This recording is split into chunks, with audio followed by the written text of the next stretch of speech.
Hello, I'm Stephen Orvis, and today I'm talking about some things that I wished I'd known way back when I was 17, 18, that age range, about investing and just how I might have done things different or some things that I did well that turned out good for me.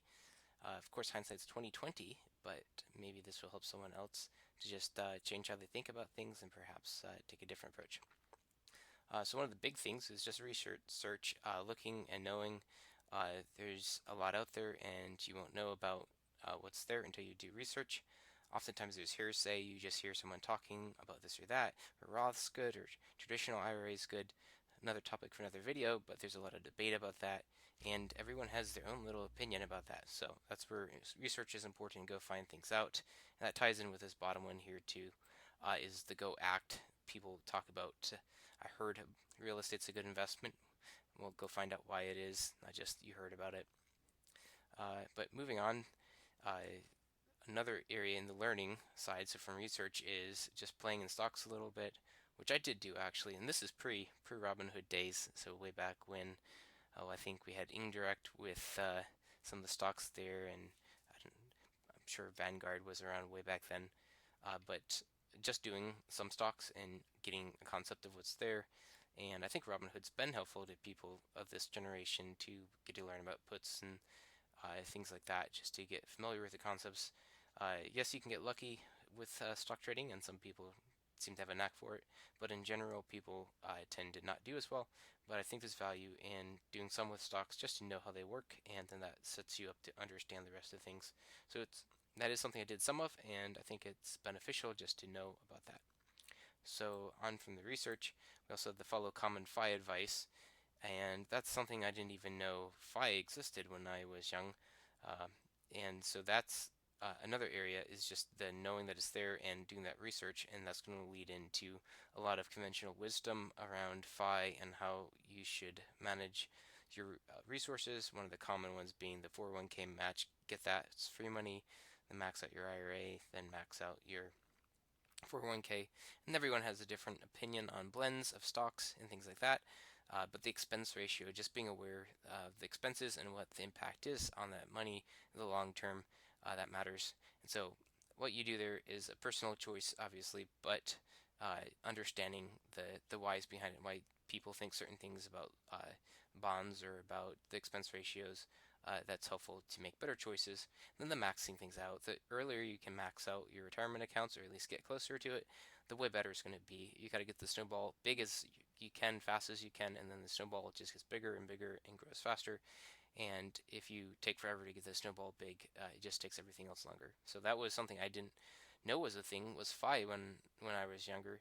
That was something I learned at a tech conference, actually, ironically, and that bleeds into the find your number, knowing what your financial independence number is. It's not an age, it's a number. And then you have a goal that you can work towards, and then you work backwards from the goal of like, well, what do I need, and how, what do I need to set aside by how long, what's the growth rate, and you can calculate out a fine number from that. And there's some good information about that. One of my favorite is the Madfientist. He has a Phi Laboratory product that is free. It's not really a product, I guess, but it's a free tool that helps you track your information. Cool graph showing your expenses versus your Phi number and where that's at and projected Phi. So there's things out there to help you calculate that Phi number. But again, back to the research. If you don't research that, you won't know these things. So the go and act. Uh, this is where you can make your investments way more valuable. If you're just doing Vanguard or something like that, you are going to be capped at those rates and you can't beat anything else. But there is better potential for investing if you know people and you're going and doing things.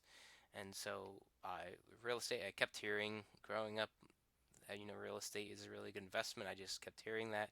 I never really looked deeply into that. I just kept hearing that. If I had looked into that years ago and maybe gotten into bigger pockets way back then, I could have started investing a long time ago, and I could have accumulated more faster in a smarter way. So I just get out there and go do it. There's acre meetings for real estate. Uh, and there's a lot of options there. If you're interested in businesses, find people that are doing businesses, learn from them, and those personal connections outside of work, outside of your family, can help build up your network and give you resources as you go on in your investing journey. So that bleeds into people to follow, which professionally too, that's helpful. I met some people at college that have continued to be a help with me professionally. And then now, as I'm getting into investing, there's people I follow, there's people I'm friends with, and there's information that those people are learning that I can, as Cody Sanchez would say, steal their 10,000 hours because they spent the time learning and they took a deep dive and now they kind of have a good summary, and it helps me find what's worthwhile looking into and getting deeper into. So oftentimes people will have other people that they follow or admiring looking at, and so this is a web that leads to another connection and another connection. Uh, but these are the basic principles, though, that I would wish that I could have been following sooner, faster, and I would have done more things like the bigger snowball, doing more research than just the plain research. Just not knowing about FI, like no one told me about that. I thought you had to retire when you're 65 or whatever the government says. It makes sense when you think about it. It's a number, not an age, but the government tells us it's an age, and so we're kind of stuck there. But that's not true. And then playing with stocks, which I did do, so I'm thankful for that. I did get into that. And then the acting, I've been slower to building up more connections and learning more in the alternative investing markets. But this is a big one here that will accelerate what you do. And so the sooner you go build those connections and start learning from other people, the better.